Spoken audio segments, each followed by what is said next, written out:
I want to take a brief moment to talk about boys. Boys have obviously been a topic that has been discussed quite in detail on my YouTube channel and social media networks. This is no secret. I wish it hadn't been, but if I'm going to talk about it one last time, I definitely want to be open and honest with you guys, the ones who matter. I came out of the closet as gay at age 12, which is honestly really young to kind of figure all of that out. I had 2 other boys in my school at the time who were gay, but we were all close friends, so nothing was happening there, if you know what I mean. But all my other friends were having their first kiss underneath the playground slide or getting into their first relationship and talking all about it.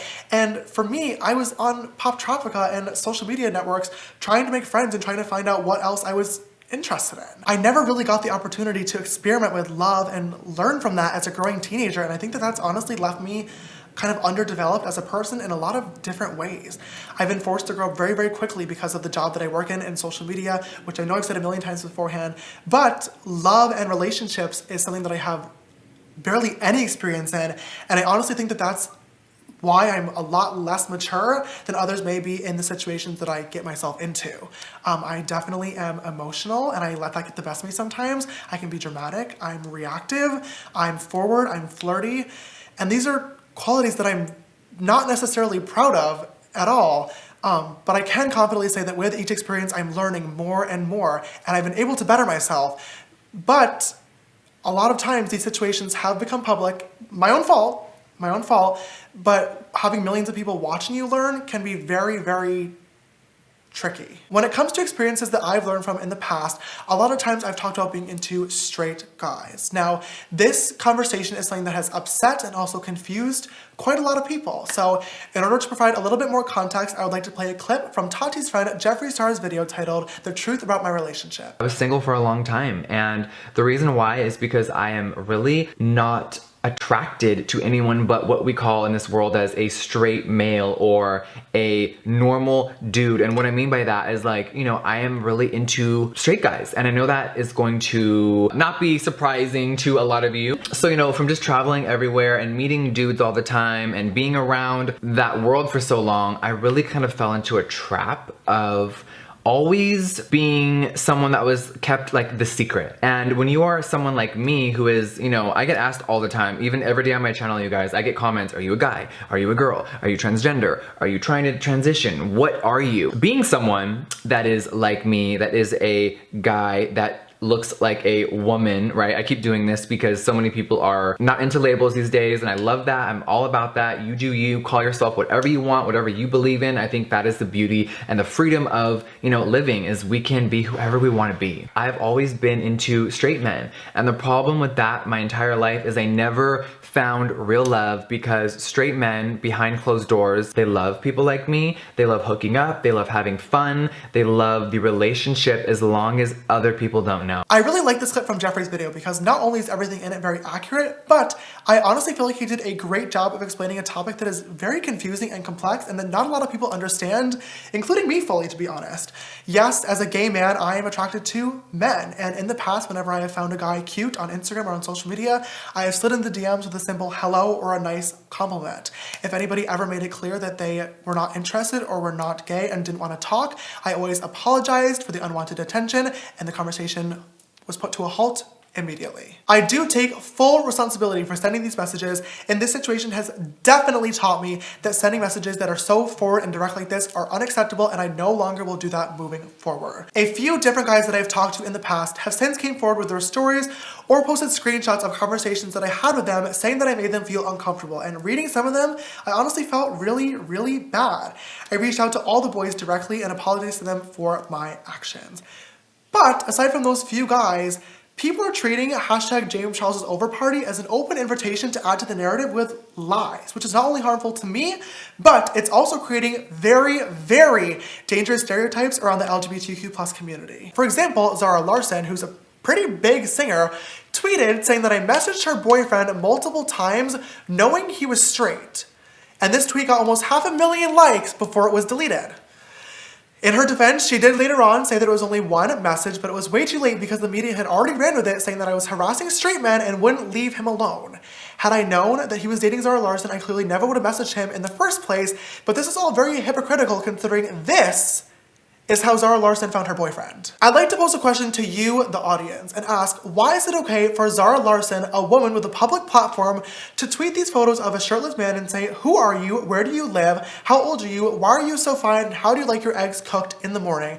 But for me as a gay man to DM the same person in private with a simple compliment is predatory. These stereotypes around gay men have been and continue to be very, very harmful to the community and have been historically used to villainize gay men in society. Someone completely fabricated a whole entire story about me touching another boy in a high school urinal, and it blew up. This person came forward a few days later saying that it was a social experiment, but it was too late.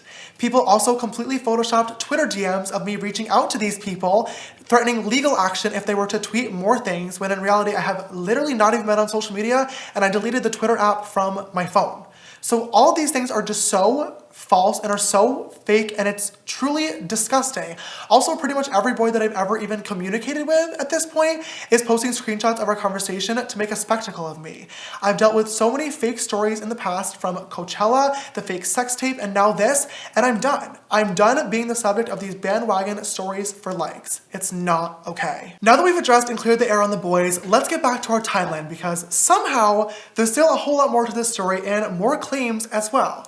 In Tati's video, she said that she felt she needed to bring all of this to the public eye because people needed to know what's going on behind the scenes, and I truly cannot believe that I'm about to bring up what I'm going to bring up, but I feel the same exact way. On Monday, May 6th, Jeffree posted this tweet to his Twitter, which I instantly started getting tagged in.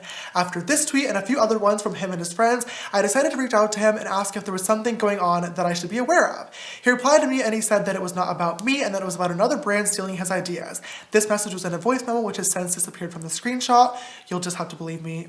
I have literally no reason to lie at this point. Even though he said it wasn't about me, I still asked to talk to him, but he said he was unavailable. A few hours later, while I was getting ready for the Met Gala, I got this text from Jeffree. Concerned but mostly really confused, I reached out to him about meeting together in private in hopes to speak together and figure out the misunderstanding, but he didn't reply. 3 days later, still no response. I decided to reach out again, but he was not available to talk. I flew to Australia on May 8th, and on May 10th, hours before my scheduled meet and greet appearance where 5,000 fans were already waiting outside, I was woken up at 4 in the morning by my friend because Tati had just uploaded her video titled Bye Sister. Watching Tati's video, it was very clear to me that my friend was still very hurt, and even though I had already apologized both privately and publicly, I wanted to make a video right then and there with my raw and honest emotions. But because of the time difference, it took me an extra few hours to film the video and get it up, and by the time I was about to hit publish, I received yet another text from Jeffree Star. I've already cleared up Sam and our night together being 100% consensual. He was absolutely not trapped in a hotel room, but Jeffree also brings up Zach.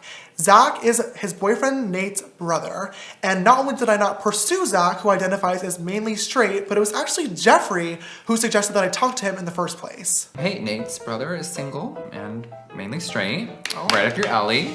Sounds good. And he sounds great for me. And he just moved here, work. Zach and I talked on Snapchat for maybe a total of 10 selfies back and forth to each other. He was super sweet, but it was very clear to me that he was not actually interested, and the conversation stopped before anything could even get remotely flirty at all. With everything going on, I did not reply to Jeffree's text in the moment. A few days later, on Monday, I woke up again in the middle of the night from a phone call from my little brother Ian, who was very upset. He told me he had tweeted saying, why do people act so tough online about somebody from his hometown who was bullying him? And Jeffree Star, of all people, had quote tweeted Ian's tweet saying, why is your brother a predator? Why did you really move back to New York City? Exactly, shut the fuck up. Many people were quick to call out Jeffree for bullying a kid who had nothing to do with the situation literally at all, and he deleted the tweet. After this, I went to check my phone and noticed that Jeffree had texted me a few minutes prior, and I opened my phone to this. I really want to read this text out loud just so you all get to hear exactly what I had to read, but also so I don't miss anything. Grayson is going on camera shortly to finally tell the world how you tried to molest him and touch him in his sleep and made him uncomfortable for months, you sick motherfucker.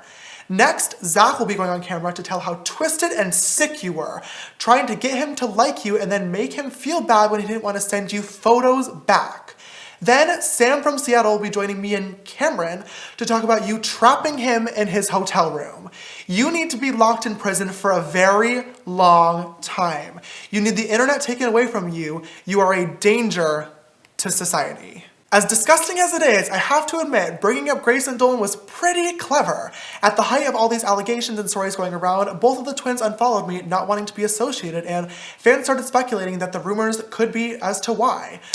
Too bad that aside from our pre-planned collaborative jokes that happened in the Sister Squad videos, me and Grayson flirting, nothing ever happened between us. And when all this went down, I knew Jeffree was lying because the twins were two of the first people to call me and make sure that I was okay. I already mentioned Zach, and I still have no idea who the Cameron Jeffree is referring to in this message is, but he also brought up Sam last, who we also already talked about. Later on that day though, Jeffree was right. Sam did upload a video to his YouTube channel telling the whole story. He left out almost all the details and included an illegally recorded FaceTime call, which was on May 2nd, told you to remember that. But even through all of this, he still managed to get the point across that our interactions were 100% consensual. Next was Jeffree's tweet to my little brother Ian. Now, I did say that this video was going to be solely based on facts, and I of course can't prove what Jeffree was trying to imply here, and I don't want to put words into his mouth. But since it's now open for speculation, might as well clear the air. Ian actually went home for a few different reasons, but it's temporary. He had to get his wisdom teeth taken out, and he's also working on different modeling opportunities in New York City, and I am so incredibly proud of him. But he was also having a really hard time in LA. Dealing with a public breakup and negativity online sent him into diagnosed clinical depression, which he is now being treated for, and he wanted to be with my parents. Nothing more. Last but finally not least, Jeffree posted this tweet claiming he hadn't seen me since February and that Nate banned me from their home. Now, this so-called ban is the first time I'm ever hearing of this, and I just think it's really funny that Jeffree brought this up, considering the fact that he's tweeted me twice in between February and now saying that he missed me. Regardless, he ended that tweet by saying I was a danger to society and everything in Tati's video was 100% true. Adding insult to injury, not only did Jeffree text me, but he also went out of his way to text my best friend, Drew, this lovely message trying to turn him against me. Jeffree's messaging about me both in private and in public was hurtful, defamatory, extremely excessive, but most importantly, literally all based on lies. I wish I knew why he was doing all this, but at the same time, his track record with public feuds makes none of this a surprise. Tati made a video telling stories about me and publicly humiliating me, and now I have serious allegations against me that could be detrimental to my career. Hello, future James here popping in again. I've been completely honest with my whole timeline thus far, and I obviously want to keep doing so I feel like it is only fair to mention that only within the past few days, pretty much everyone involved with this situation has started to reach out to me in some way, shape, or form. Sam Cook, the boy from Seattle, has called me 9 times and sent me a few different text messages about the situation, trying to make things right. Tati and her husband James have tried to reach out in order to schedule a meeting, but only through a mutual YouTube rep that we share. And I've also heard from that same person that Jeffree was open to a meeting as well. This whole thing has just been really difficult for me because throughout the past 3 weeks, literally all I've wanted and all I've asked for was for communication from these people, and I tried really hard to get that, and I didn't.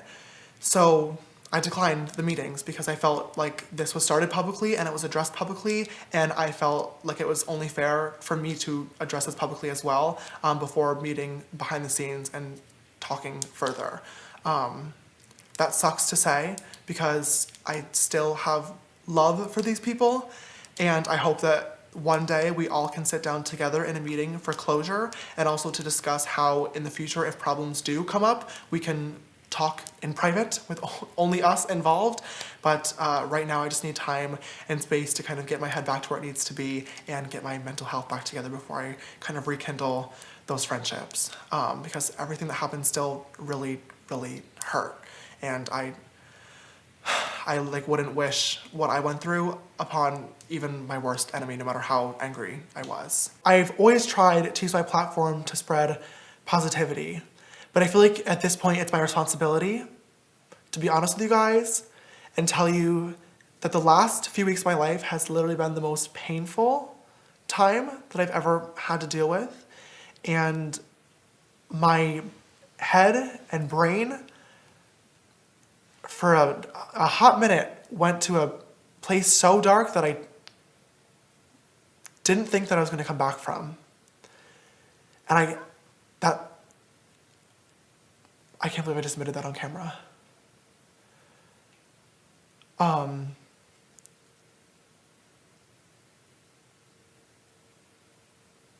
People always say that being a social media influencer is an easy job. And this is something that I've talked about time and time and time again on YouTube. We get it. But I don't think any human being ever is prepared mentally or physically to deal with the pain and anxiety of what it feels like to have millions and millions of people attacking you at one time. Having to read the hundreds of thousands of tweets and the YouTube videos and the articles about me and my character and my family based on things that were almost all lies, like, it messed me up. It messed me up is the best way that I can put it. And through all of this, I've learned that if I can get through this, I can get through anything. Joining in on bandwagon hate and cancel culture is incredibly, incredibly toxic, and it's very concerning to me that as a society, we're becoming okay with guilty until proven innocent instead of the other way around.